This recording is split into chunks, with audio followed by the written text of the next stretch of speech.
Mariupol. Everyone has been watching this attempt to evacuate these people from this besieged city, and it failed today. Ukrainian officials confirmed that there were many buses that went towards Mariupol to try and evacuate specifically this unknown number. Some people are saying around 1,000 women and children and elderly people who are holed up in the Azovstal steel plant. That evacuation has now failed. We're hearing that there is going to be a call by the UN Secretary General Antonio Guterres for an Easter ceasefire and evacuation to get these people out. It's not clear if that's going to happen, as the guest just explained. The Russians haven't been committed to the terms of these ceasefires and these evacuations. In some cases, some of these evacuation corridors have actually been attacked. Now, the Azovstal steel plant is the second largest steel plant in all of Europe. The fighting around the plant has been going on for several weeks, but it's been very slow, this Russian advance. But now they've basically surrounded the Ukrainian forces in the Azovstal steel plant. It's a huge complex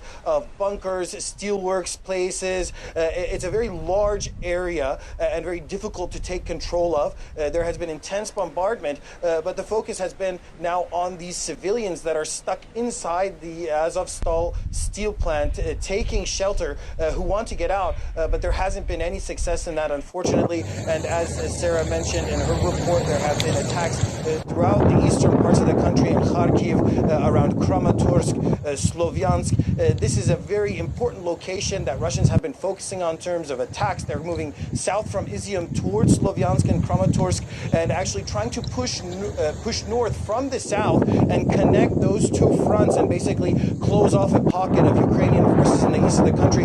However, on the drive down to Dnipro, and from what I understand from Ukrainian officials, the defenses in the eastern part of the country are very strong, and it's going to be very difficult for Russia to actually take over all of these eastern parts of the country over the next several days. Some people say that Putin wants to announce victory on May 9th, on Victory Day, but it's really not clear exactly how things are going to go for Russia in the next few days.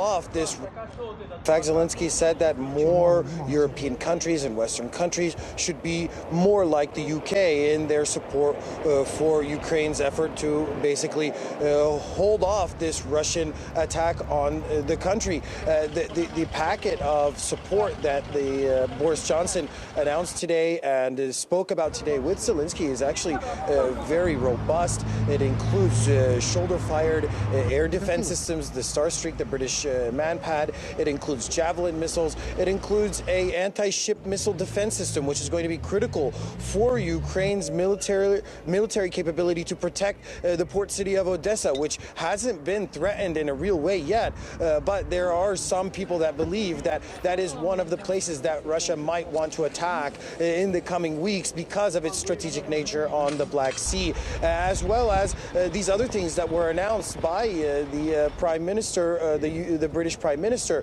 tanks, anti-tank missiles, a $500 million loan also guaranteed through the World Bank. So all of these things are significant pieces of support for the Ukrainian military and Ukraine as a nation, even though it's not enough, I think, to keep Ukraine going in this crisis, because they've taken a huge loss in their GDP, billions and billions of dollars in losses, huge losses to their infrastructure that has been destroyed in some of these places where Russia has pulled out of, and it's going to be a long road to recovery, but this is a start. And Zelensky has said that more countries should act like the UK if they're serious about helping Ukraine.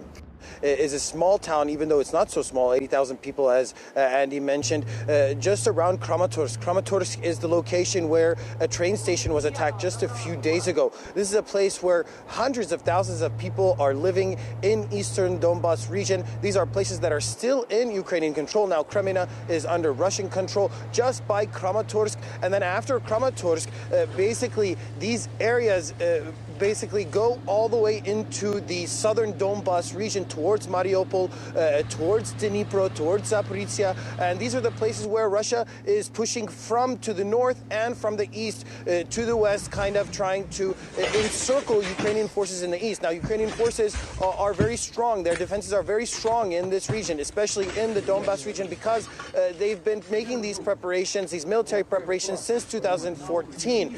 Also, America has reported that they're sending now spare parts for aircraft to Ukrainians. So even though Russians are making some advance, the Ukrainians are saying that they are going to fight back and that they are more prepared to fight back and prepare Russia, prevent Russia from making any more advances in this region.